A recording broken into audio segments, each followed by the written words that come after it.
ప్రేమ ఎంత మధురం ప్రియురాలు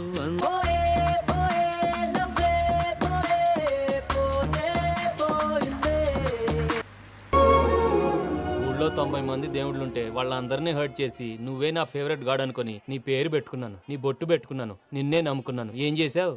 నా కళ్ళ ముందే నా ఫ్రెండ్స్ అందరికి పెళ్లి చేసావు. ఇప్పుడు ఏకంగా నేను ప్రేమించిన అమ్మాయి కూడా పెళ్లి చేసేస్తున్నావు. ఇప్పుడు నీ కళ్ళు చల్లబడ్డాయి. చాలు బాబు, నీకు నమస్కారం. ఇక నీకు నాకు కుదరదు, వస్తా. ఏమయ్య, నువ్వు పెళ్లి కూతురు తరఫా పెళ్లి కొడుకు తరఫా? దేనికి? దేనికంటే ఏమిటే తింగర మొహం వేసుకొని అక్కడ పెళ్లి మండపం అంతా ఖాళీగా ఉంది, వెళ్ళి ఫిలప్ చేయి. ఏం పెళ్ళాక మొత్తం సంచలేసిపోవడానికా? నీకు పెళ్లి అయిందా? లేదు. ఇక జన్మలో కాదు. అది మాకు ఎప్పుడో తెలుసు. ఏమైనా కొత్త ఏంటో చెప్పు. ఒరే వెర్రి బాబులు వెంకన్న, నీ పరిస్థితి చూస్తుంటే నా కడుపు తరుక్కుపోతుంది.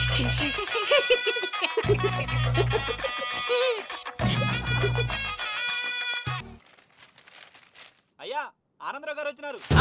ఆనందరావా? ఏంటయ్యా అవతల కొంపలు మునిగిపోతుంటే నువ్వు ఎక్సర్సైజ్ చేస్తూ ఏమైందండి? ఏమైందంటే వాడు వచ్చేసాడు. ఎవడండి? అదే మీ ఆనందరావు అంకులు. అయితే ఇప్పుడు ఏం చేద్దామండి? ఏం చేస్తా ఉంటావేటయ్యా? గొడవకు పైపోవడం. పారిపోతే మరి పూజ సంగతి? పూజ తీసుకుని వెనకాల వచ్చేసాను. ప్రణీత్ బాబు, పెద్ద మిమ్మల్ని రమ్మన్నారండి. మిమ్మల్ని రమ్మంటున్నారంట, వెళ్ళండి. మిమ్మల్ని కూడా రమ్మన్నారండి. మిమ్మల్ని కూడా రమ్మన్నారంట. మాకు వినపడింది. అయితే పదండి. పదండి.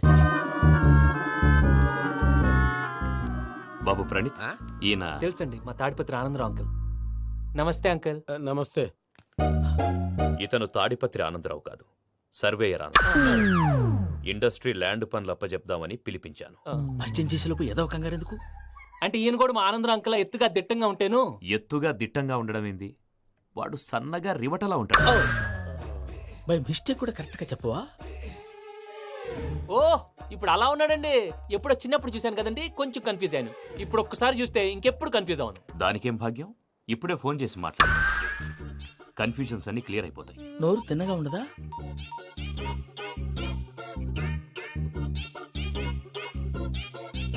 హలో, నేను రా చెంగల్రాయుడిని మాట్లాడుతుండా. అరే చెంగల్ రాయుడు, ఇన్ని దినాలు కాదు వచ్చినానా? ఏంట్రా సంగతులు? ఏంలే ఆనందరావు, మన తాడిపత్రి బిడ్డ ఫారెన్ పోయి చాలా గొప్పోడైనాడు. గట్టనా? ఎవరిది? నువ్వే మాట్లాడు. హలో ఆనందరావు అంకుల్, నేను ప్రణీత్ మాట్లాడుతున్నాను. బాగున్నారు అంకుల్? మంచిగున్నా గాని ప్రణీత్ అంటే ఎవరి పిల్లగాని నువ్వు? అలాంటి విషయాలు ఫోన్ లో చెప్పకూడదు అంకుల్. ఎందుకు చెప్పకూడదు? ఇన్కమ్ ట్యాక్స్ వాళ్ళు ట్రాప్ చేస్తారు. ఎన్ని కోట్లు సంపాదించాలని అడుగుతున్నారండి. ఎలా చెప్పరండి? నేను చెప్పను. ఓహో, ఇక్కడికి ఎందుకు వచ్చానంటారా? అలా అడిగారు, బాగుంది, చెప్తాను. అడిగిందని చెప్పకుండా అడగందని చెప్తానంటాడేటి? నా హెల్పింగ్ నేచర్ మీకు తెలుసు కదా అంకుల్. ఇక్కడ ఇండస్ట్రీ పెట్టి 10 మందికి హెల్ప్ చేద్దాం అనుకున్నాను. దానికి వర్కింగ్ పార్ట్నర్ కావాలి. పార్ట్నర్ అంటే గుర్తొచ్చింది, మీరే జాయిన్ అవ్వచ్చు కదా. పైగా పైసా పెట్టనక్కర్లేదు. ఏమంటారు? నువ్వు అంతగా చెప్తే నేను కాదంటానా ప్రణీత్? అయితే మనం ప్రొసీడ్ అయిపోదాం. హలో, ఏంటి బాబిది?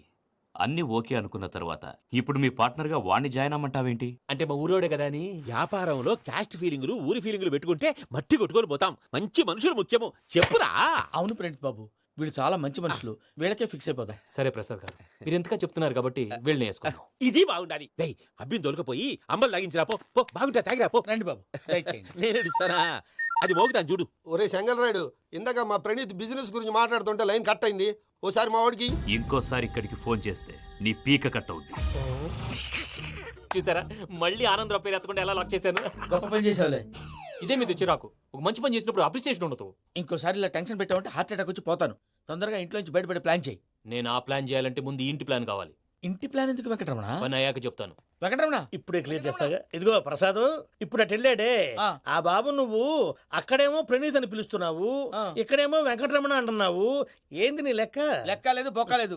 మనిషి అన్న తర్వాత బోళ్ళ నిక్నెములు ఉంటాయి. మహేష్ బాబు నాని అంటారు, అల్లు అర్జున్ బన్నీ అంటారు, అంతెందుకు నిన్ను చిన్ని అంటారు. నిజమే ప్రసాద్, నువ్వు అన్నట్టు నిక్నేమ్స్ ఉంటాయి. ఇప్పుడు మహేష్ బాబు నాని అంటాం గాని పవన్ కళ్యాణ్ అనంగా, అల్లు అర్జున్ బన్నీ అంటాం గాని ప్రభాస్ అని పిలవంగా. నువ్వు చెప్పేదల్లా నమ్మటానికి నేను ఆ ఎతవల్లాగా అనర్జుగాడు కాదురా. మరగుచ్చదవా, మొదలచ్చి పెదవా, పింజారి ఎదవా, నెలసొక్కు పెదవా. నువ్వు ఆయన అలా బండబూతులు తిడతా ఉంటే భక్తి పాటలు ఏంటంటే అలా అవుతానంటే. ఆయన తిట్టేది నన్ను కాదు. ఆయనకి ఎవరి మీద కోపం వస్తే వాళ్ళ నాలో చూసుకుని ఇలా నోటుతో తీర్చుకుంటాడు. ఓహో, ఇదొకటి ఉందన్నమాట. అచ్చోసిన అంబుధులో పెరిగే బుర్ర పెరగలేదంటరా. బుర్ర తొక్కువేదవా, సన్నాసేదవా. నవ్వుతావేంట్రా? నేను తిట్టేదా ప్రసాద్ గాని కాదు, నిన్నేరా.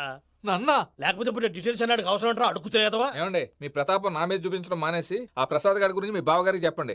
కనీసం మీరు రిలీజ్ అన్న అవుతారు. అలా చెప్తే వాళ్ళు నమ్మరు రామా. వాళ్ళకి సాక్ష్యాధారాలతో నిరూపించాలి. ఇక నుంచి మన పార్ట్ టైం జాబ్ అదే. చేయండి. మార్నింగ్ సుందరం మాస్టర్.